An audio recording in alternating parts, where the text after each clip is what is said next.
The security footage showed everything clearly. 11:47 p.m.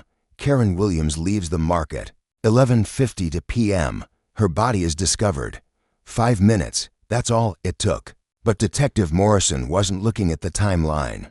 He was staring at the young cashier's hands in the footage, watching them tremble as he counted the same dollar bill 3 times. Riverside Market sat on the corner of 3rd Street, squeezed between a laundromat and a check-cashing place, the kind of neighborhood fixture that never closed, never changed, just hummed along under flickering fluorescent lights while the world spun past outside. That night, like every night for the past 6 months, Tyler Chen stood behind the register, watching the clock tick toward midnight. Tyler was 22, thin as a rail, with nervous hands that never stopped moving.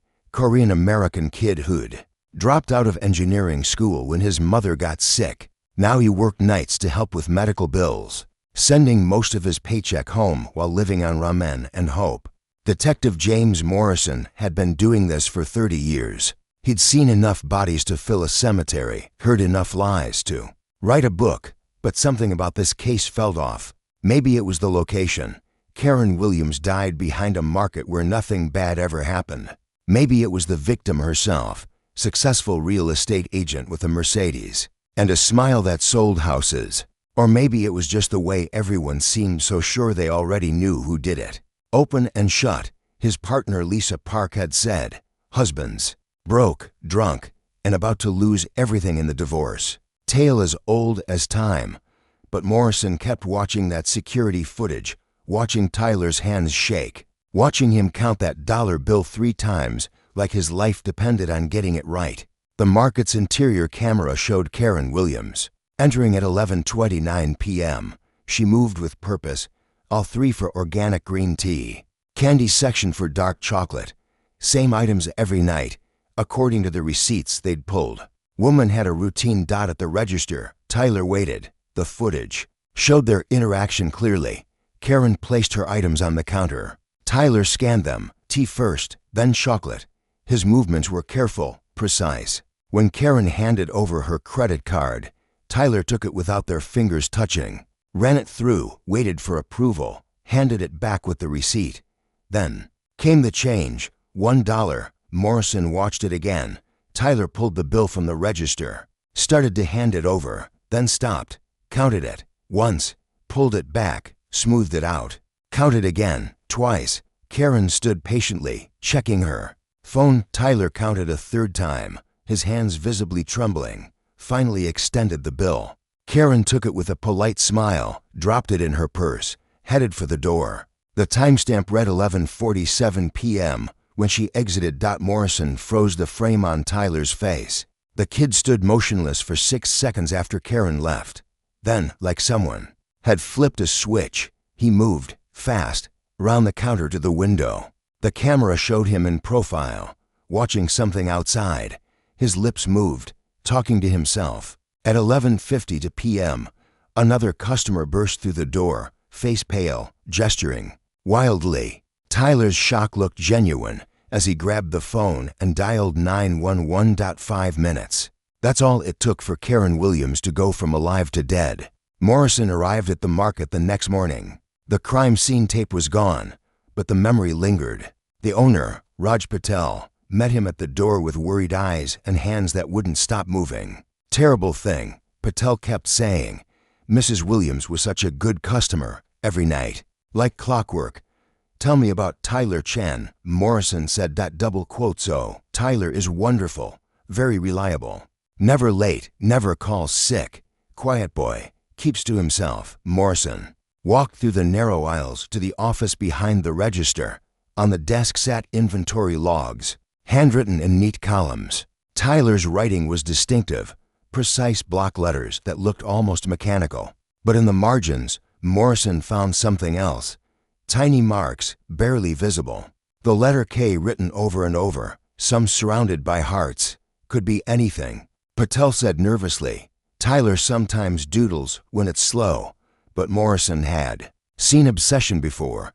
He flipped through more pages. 6 months of logs. 6 months of marginal notes. On one page, K beautiful tonight. On another, Kay seemed sad. They found Tyler at his studio apartment near the freeway. He answered the door in sweatpants and a faded t-shirt. Eyes red-rimmed from no sleep. "I knew you'd come," he said. The apartment was sparse but clean. Mattress on the floor, desk made from a door and sawhorses. But on that desk, notebooks. Morrison opened one and found detailed observations. March 15th, Kay wearing blue dress. Mentioned headache. March 21st, Kay upset. Phone call in parking lot. Husband, April 2nd. Kay smiled at joke about weather. Made her day better. Page after page. 6 months of surveillance disguised as casual observation. Tyler, Morrison said quietly, "Were you in love with Karen Williams?" The kid's composure cracked. "She was kind to me. No one's kind to me. Tell me what happened last night." Tyler sat on the edge of his mattress, hands clasped tight. "She came in like always, but I'd been working up courage all week. I was going to tell her. Not that I loved her. I'm not stupid. Just that if she ever needed help, I had money saved. Enough for a bus ticket to Colorado. She mentioned once she wanted to see mountains. You followed her out." Tyler nodded, tears starting. "I bought gum for the receipt, so the cameras would show me leaving for a reason. She didn't go to her car. She went around back, through the alley. She did that sometimes, shortcut to the residential streets." Morrison waited. "When I came around the corner, she was already on the ground, not moving, eyes open, staring at nothing." Tyler's voice broke. "I panicked, ran back to the store, tried to act normal when that customer came in. Then he found her, and I knew it was real." "Did you see anyone else? A car, dark sedan leaving the lot. It turned left on Riverside." Morrison believed him. The kid's guilt was all over his face. But it was the guilt of inaction, not murder. Back at the station, Robert Williams sat in interrogation. 45, soft around the middle. Bourbon on his breath even at noon. His alibi was shaky. At a bar until 11:15. Then walked home. Neighbor saw him arrive around 11:30. Gave him just enough time to get to the market. "She went there every night to avoid me," Robert said bitterly. "Her precious tea and chocolate. Like I was something to escape from. But something felt wrong."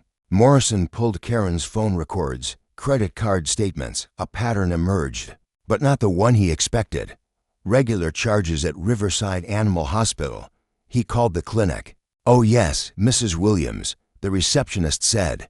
"Brought her cat in every month. Dr. Brennan always handled her appointments personally." Dr. Michael Brennan, Morrison ran the name. Clean record. But a year ago, an ex-girlfriend had filed a restraining order. Stalking, harassment, pattern of obsessive behavior. They found Brennan at his townhouse. Tall, athletic, the kind of handsome that made people trust too easily. His black Honda Accord sat in the driveway with a hospital parking sticker. White, rectangular. Just like Tyler had described. "Karen's dead?" Brennan's shock seemed genuine. "But I just saw her Tuesday. She brought Whiskers in for shots." His alibi was solid. Home security showed him there all night. But Morrison noticed how Brennan talked about Karen, the same tone Tyler had used. Admiration edging toward something more. Then Carlos Mendoza walked into the station, night janitor. At Karen's real estate office, he'd seen her arguing with someone after midnight the week before. Tall man, expensive suit, crazy eyes. He said she'd ruined him. Morrison showed him photos. Not Robert, not Brennan. Then he pulled up the real estate firm's website. Carlos pointed immediately. Him, David Chen, no relation to Tyler. David Chen was a senior agent who'd lost his license 3 years ago when Karen testified against him. In a fraud case, he'd rebuilt his career, but recently the sales had dried up. The man was drowning in debt. Morrison found David Chen's calendar.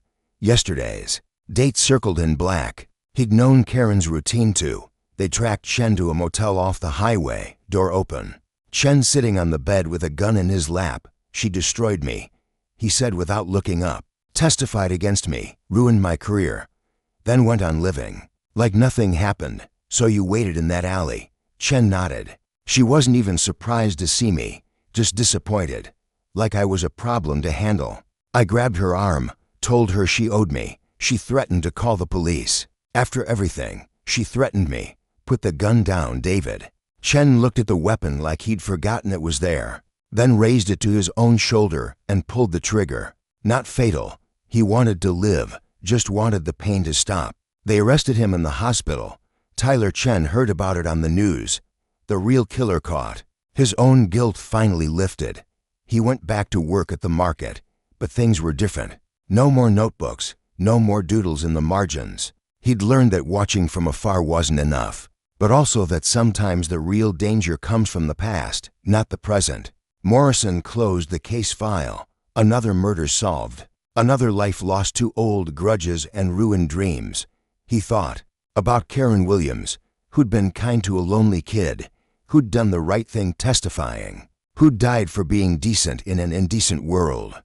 At the market, they put up a small plaque by the door, in memory of Karen Williams. Beloved customer.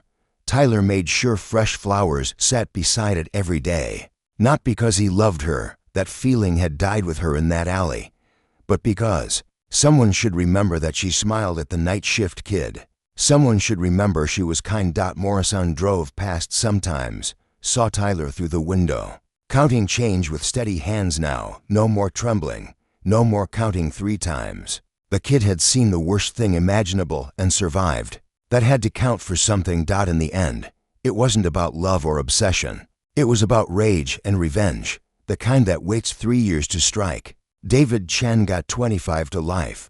Robert Williams got sober, moved away to start over. Dr. Brennan still treats cats and wonders what might have been. And Tyler Chen works the night shift, older now, wiser now, knowing that sometimes the best thing you can do for someone is simply remember they existed. The market still closes at 11 p.m. The tea is still in aisle 3. The chocolate is still overpriced, but nobody buys the same combination anymore. Some routines, once broken, can never be repaired.